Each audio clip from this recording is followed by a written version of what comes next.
പ്രിയമുള്ളവരെ, കേരളമേറെ സന്തോഷത്തോടെ നോക്കിക്കാണുകയാണ് ഈ കാഴ്ച. നമ്മുടെ കുഞ്ഞുങ്ങളെ കിരണങ്ങൾക്ക് ശേഷം ഇന്ന് നമ്മൾ ഏറ്റവും രുചികരമായ തലശ്ശേരി ദം ബിരിയാണി നമ്മുടെ PTA അംഗങ്ങളും ഒക്കെ ഇതിന് സഹകരിക്കുകയാണ്. ഇതിൻ്റെ വിതരണത്തിന് വേണ്ടി PTA പ്രസിഡൻറ്റ്, PTA കമ്മിറ്റി അംഗങ്ങൾ ഉൾപ്പെടെ എല്ലാവരും, ഉൾപ്പെടെ എല്ലാവരും ഉണ്ട്. നമുക്കറിയാം, കുട്ടികൾക്ക് വിതരണം ചെയ്യുകയാണ്. ആ വിതരണം ചെയ്യുന്നതിൻ്റെ ഒരു നേർക്കാഴ്ചയാണ് ഇപ്പോൾ ഈ കാണുന്നത്. നമ്മൾ 1, 2 നഴ്സറി എല്ലാം കൊടുത്തു കഴിഞ്ഞ് 3, 4 കുട്ടികൾ പെട്ടെന്ന് തന്നെ അവരെ ഇങ്ങോട്ട് ഇറക്കിയിരിക്കുകയാണ്.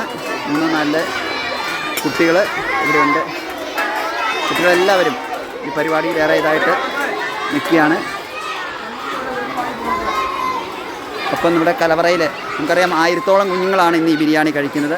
1000-ഓളം പേർക്കുള്ള ബിരിയാണി ഇന്നലെ രാത്രി 2 മണി മുതൽ നമ്മുടെ PTAയുടെ പ്രിയങ്കരനായ പ്രസിഡൻറ്റ് നിഷാദിൻ്റെ നേതൃത്വത്തിലാണ് ഈ ബിരിയാണി പരിപാടി നമുക്ക് ചെയ്തിരിക്കുന്നത്. അപ്പോൾ അത് ഏറ്റവും മനോഹരമാക്കി രൂപപ്പെടുത്തിയിരിക്കുകയാണ്. നിഷാദും ടീമുമാണ് ഇത് തയ്യാറാക്കിയത്.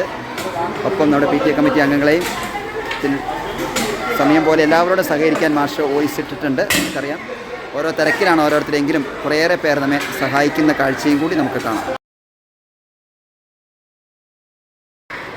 നല്ല ബിരിയാണിയാണോ? ഇതിനു മുമ്പ് ഇത്രയും നല്ല ബിരിയാണി ഇതിനു മുമ്പ് കഴിച്ചിട്ടുണ്ടോ? ഇല്ല. എന്നാൽ ബിരിയാണിയെ കുറിച്ച് എന്താ പറയണേ? എങ്ങനെയുണ്ട് ഇത് എന്ന് പറയും. സൂപ്പറാണോ?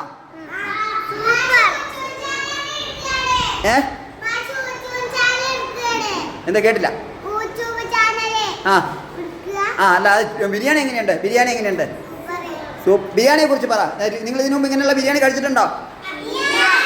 സൂപ്പർ ബിരിയാണിയാണോ? ബിരിയാണി ഇഷ്ടപ്പെട്ടോ?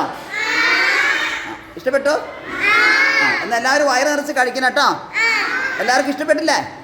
വയറ് നിറച്ച് കഴിക്കണം. 1-ാം ക്ലാസ്സുകാരാണ്, ഒന്നാന്തരമായിട്ട് കഴിക്കണം. ഏറ്റവും നല്ല ക്ലാസ്സാണിതല്ലേ? ശരിയല്ലേ? 1-ാം ക്ലാസ്സുകാരാണ് ഏറ്റവും നല്ല ക്ലാസ്സുകാർ. അത് കഴിഞ്ഞാണ് പിന്നെ 2, 3 ഒക്കെ ഉണ്ടാവുക. അപ്പോൾ ഈ ബിരിയാണി ഇതിനു മുമ്പ് പുറത്ത് കഴിച്ചതാ? നിങ്ങൾ ഏതെങ്കിലും പരിപാടിക്ക് കഴിച്ച ബിരിയാണിയാണോ ഇതാണ് നല്ലത്? ഈ ബിരിയാണിയാണ് നല്ലത്? എന്നാൽ ഇനി സ്കൂളിൽ ബിരിയാണി ആക്കാം പല ദിവസവും അല്ലേ? ഓക്കെ.